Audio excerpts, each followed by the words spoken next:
اللہ کے سب دہشت و احترام ہیں دارالمرزائے مصطفیٰ مٹی کے اساتذہ اور مبارکباد کے لائق ہیں وہ چار متنصب طالب علم جنہوں نے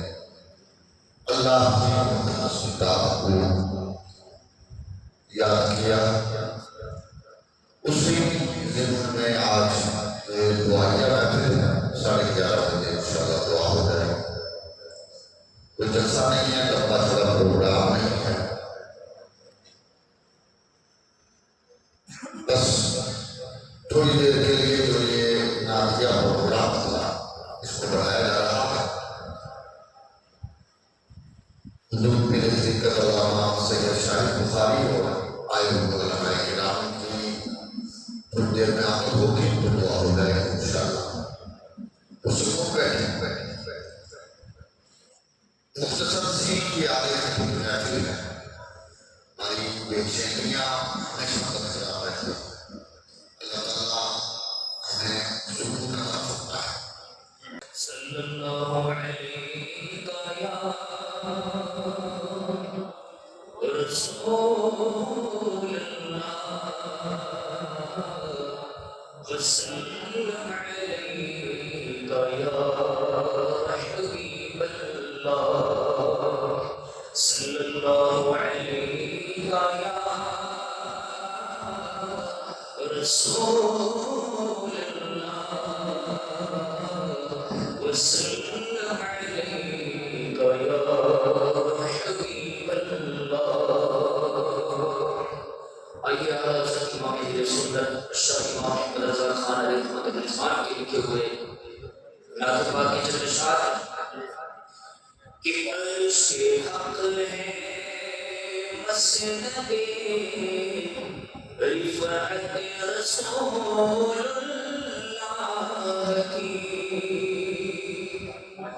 عرش حق ہے مسند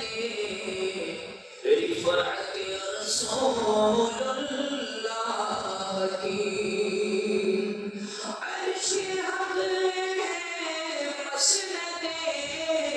رفعت رسول اللہ کی، دیکھ رہی ہے حشر میں عزت رسول اللہ کی، دیکھ رہی ہے حشر میں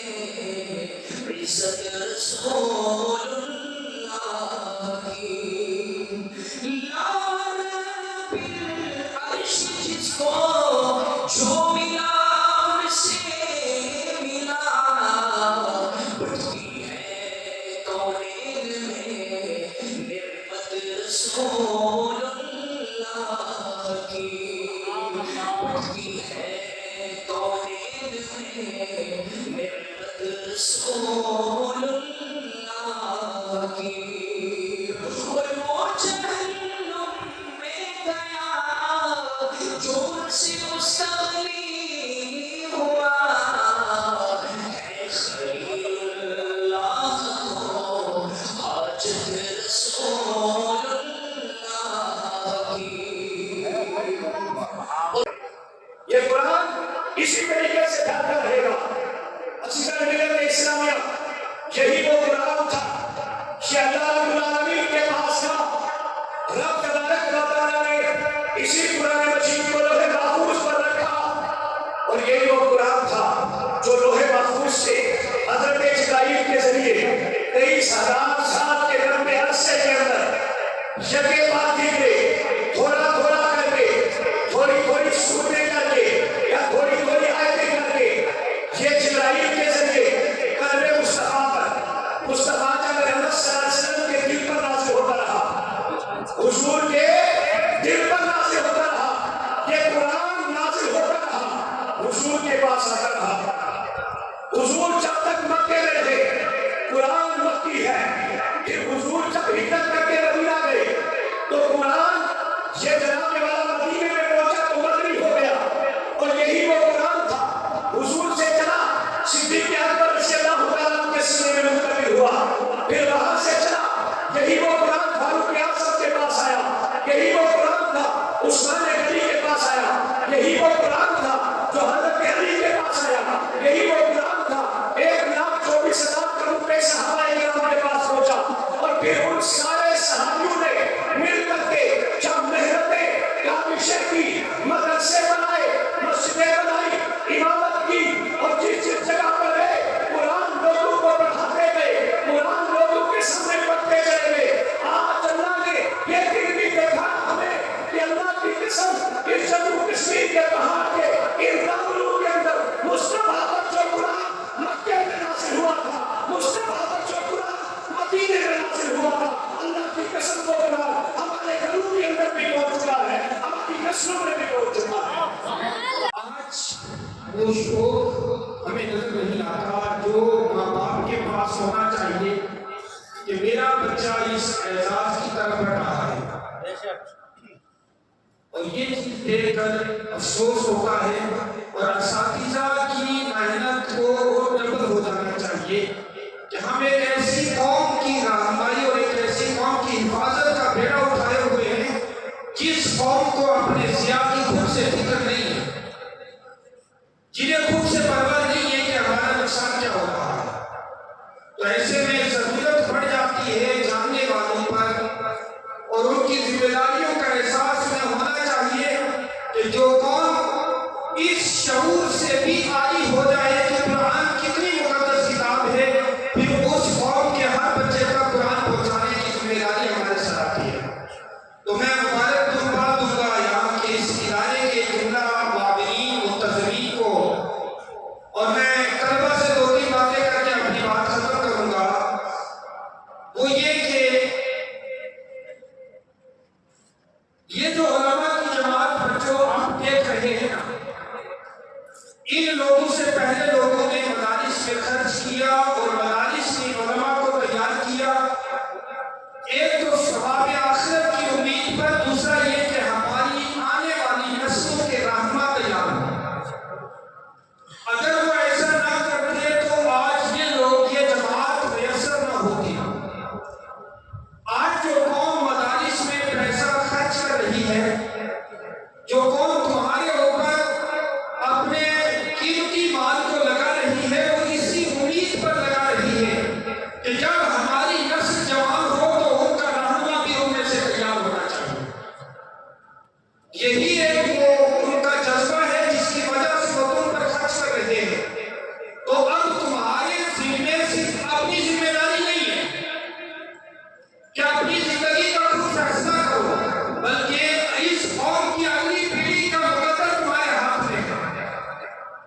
اور آنے والے وقت کے چیلنج کیسے ہوں گے؟ میرے اور آپ کے نبی صلی اللہ علیہ وسلم کے عظیم صحابی خلیفہ دوم حضرت عمر رضی اللہ تعالیٰ عنہ نے ایک بار حضرت ابو ہریرہ سے پوچھا، اے ابو ہریرہ، تم نے رسول اللہ صلی اللہ علیہ وسلم سے بڑی بڑی خبروں کے بارے میں سنا ہے، ہمیں بھی اس میں سے کچھ بتائیے۔ تو حضرت ابو ہریرہ نے فرمایا، حضور نے فرمایا، میری امت میں مسخ ہوگا، خسف ہوگا، سورج کا مغرب سے طلوع ہونا ہے۔ تو حضرت عمر نے فرمایا، ابو ہریرہ یہ نہیں، اس کے علاوہ جو بڑی خبریں ہیں۔ تو حضرت ابو ہریرہ نے فرمایا کہ عمر تمہیں ان سے کوئی غرض نہیں ہے۔ فرمایا اچھا سناؤ تو صحیح۔ فرمایا میرے نبی نے ارشاد فرمایا، میری امت کے اور فتنوں کے درمیان ایک دروازہ ہے،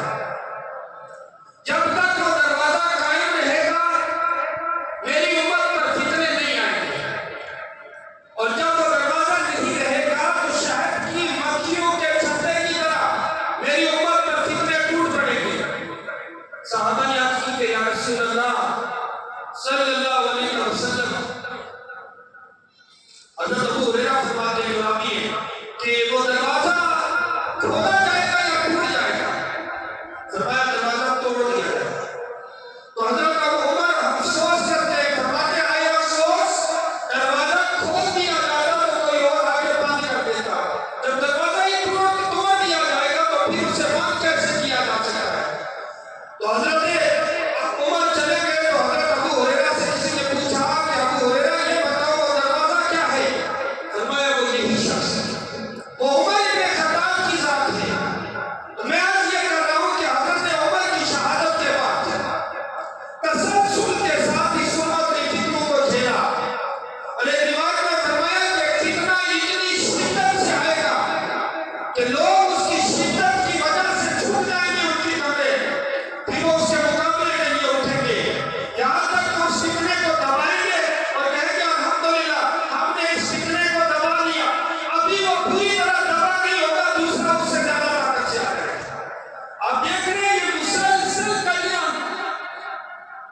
ہر دور میں ایک نئے فتنے کا امت سامنا کرتی ہے، اور آج کا جو فتنہ سب سے عظیم ہے وہ سورہ کلیت ہے۔ سورہ کلیت وہ ذہن باطل ہے جو تمہارے ایمان میں چھوڑنے والا کچھ نہیں ہے۔ ہر ایک سے ہاتھ ملانے کا مطلب یہ ہوتا ہے کہ آپ اپنے ایمان سے ہاتھ دھو رہے۔ ایک بار خود پاک کو پڑھنے اللہ صلی اللہ سیدنا مولانا محمد مولانا سیدنا مولانا محمد سیدنا مولانا محمد مبارک وسلم صلی اللہ علیہ وسلم السلام علیکم یا رسول اللہ۔ قرآن مقدس کے تعلق سے چند احادیث کریمہ آپ کے سامنے علماء کرام کی موجودگی میں پیش کرنے کی سعادت حاصل کر رہا ہوں۔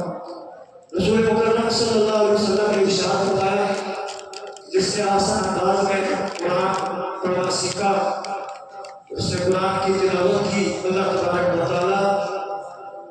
اس کے والد کے تمام گناہوں کو معاف فرما دیتا ہے۔ اور پھر رسول مکرم صلی اللہ علیہ وسلم کا یہ فرمان ارشاد بھی ہے کہ کل جب قیامت کا دن ہوگا،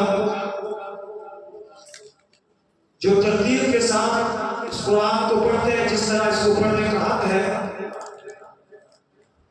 قیامت کے دن جس دن کوئی سایہ نہیں ہوگا، ان کو قیامت کے دن عرش کے سائے میں وہ جگہ عطا کی جائے گی جہاں پر انبیاء کرام ہوں گے، یعنی انبیاء کرام کی صف میں ان کو جگہ ملے گی، اور ان کے والدین کو جب قبر سے اٹھایا جائے گا، ان کو ایسا لباس عطا کیا جائے گا کہ دنیا وما فیہا، جو کچھ اس دنیا کے اندر ہے، اس سب کی قیمت بھی اس لباس کی قیمت کو نہیں پہنچ سکتا۔ یہ عظمتیں قرآن مقدس حفظ کرنے والے کے والدین کے لیے ہیں۔ اس قرآن مقدس کے ساتھ ہمارا تعلق اور محبت یہ ہمیں کیا دے گی، اور معاشرے کے اندر اس کے فوائد کیا ہوں گے، ایک سارے واقعات ہیں، لیکن ہم سب پر لازم ہے، رسول مکرم صلی اللہ علیہ وسلم نے ارشاد فرمایا کہ ہر مسلمان پر یہ لازم ہے کہ وہ تین کام کرے۔ کیا تین کام؟ کہ وہ اپنے بچوں کو اپنے نبی کی محبت سکھائے، اپنے نبی کی محبت سکھائے۔ اگر ہم خود بھی محبت نہیں کر رہے ہیں، تو بچوں کو بھی محبت کا درس نہیں دے رہے محبت رسول کا، یا خود تو کر رہے ہیں بچوں کو اس میں آمادہ نہیں کر رہے ہیں، تو قیامت کے دن آپ سے پوچھا جائے گا۔ بس سوال ہوتا ہے دوسری چیز کہ اہل بیت کی محبت سکھائی جائے، رسول اللہ صلی اللہ علیہ وسلم کے اہل بیت کی محبت، اور تیسری چیز قرآن مقدس کی تعلیم۔ اللہ تبارک و تعالیٰ سب کو عمل کی توفیق عطا فرمائے۔ میں نے جو کچھ کہا سلام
وعلى آلك وأصحابك يا شفيع صلى الله عليه وسلم. يا الله يا رحمن يا رحيم يا رحمن يا رحمن يا كريم يا حافظ يا حفيظ يا رسيم يا مالك الملك يا قاسم الرجال ولا كريم يا الله استغفر يا ولا كريم تیرا ذکر کیا گیا یا اللہ ولا کرام یہ ولا کریم اس تمام کو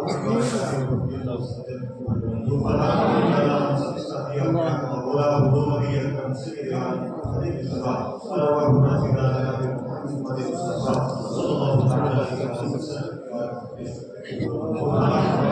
حضور کی وسیلے کافیہ تصدیقی مصالحین بالخصوص الاتفاق خلفاء الراشدین صحابہ کرام کے بعد واجب نہا جملہ محمد مصطفى وصحابہ وصحابہ بالخصوص ان کے والدین کریمین سیدین کریمین یا اللہ بالخصوص حضرت سید الشہداء کے امتحان سے نواز سیدہ خدیجہ الکبریٰ سیدہ عائشہ صدیقہ یا اللہ بالخصوص جملہ شہداء بدر حضرت